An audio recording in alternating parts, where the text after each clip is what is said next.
Hello, everyone. Welcome back. Today, U.S. financial markets are under serious pressure. Wall Street saw a strong sell-off as investors reacted to fresh signals from the Federal Reserve. Major U.S. indexes ended the day lower, market volatility increased, and concerns are growing about what lies ahead for the U.S. economy. The big question everyone is asking tonight is simple. Is this just a temporary market pullback, or are we heading toward a bigger market crash? In this video, we will explain what happened in the US markets, what the Federal Reserve actually signaled, and why this matters not only for investors, but for everyday Americans as well. Let's first understand what happened in the markets today.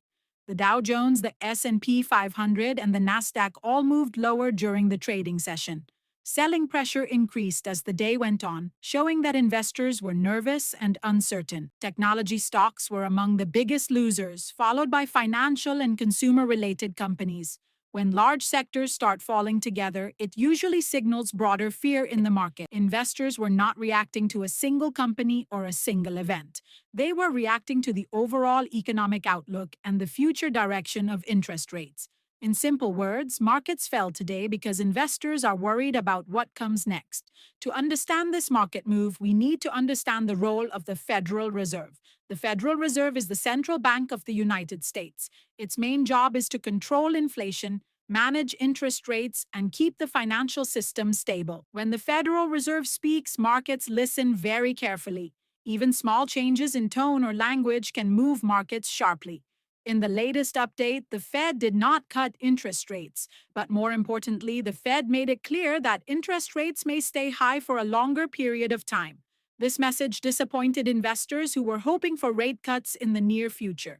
The phrase higher for longer is very important. It means borrowing money will remain expensive. It means companies will think twice before expanding or hiring. It means consumers will be more careful with spending. High interest rates slow down economic activity, and when economic growth slows, corporate profits also come under pressure. This is why stock markets usually struggle when interest rates stay high. The market reaction today was not emotional. It was logical based on future expectations. Stock prices are based on future earnings, not past success. When interest rates are high, future earnings are valued less. This makes stocks less attractive, especially growth stocks. At the same time, bonds and savings accounts offer safer returns. As a result, money moves out of stocks and into safer assets. This shift of money is exactly what we are seeing right now in the market. This is not just a Wall Street story. It directly affects everyday Americans. Credit card interest rates remain extremely high. Mortgage rates continue to make home ownership difficult. Auto loans and personal loans are more expensive than before.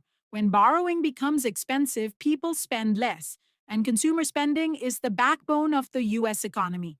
If spending slows down too much, economic growth also slows down. Another concern is rising debt pressure.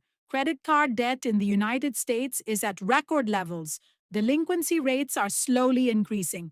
Some regional banks are under pressure as loan repayments become harder for borrowers. This does not mean a banking crisis has started, but it does mean financial stress is building in the system. The Federal Reserve is closely watching these warning signs. What happens in the U.S. market affects the entire world. When U.S. markets fall, global markets often react as well.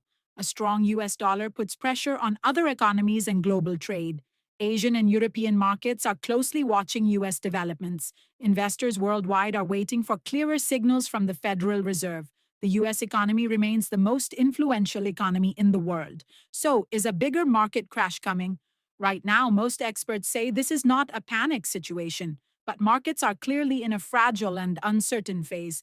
If inflation remains high and growth slows further, markets could face more downside.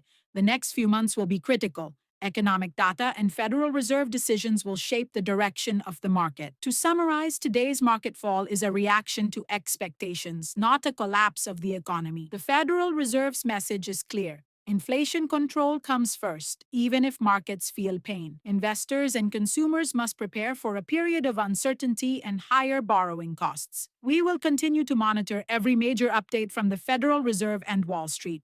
Thank you for watching. Stay informed and stay prepared.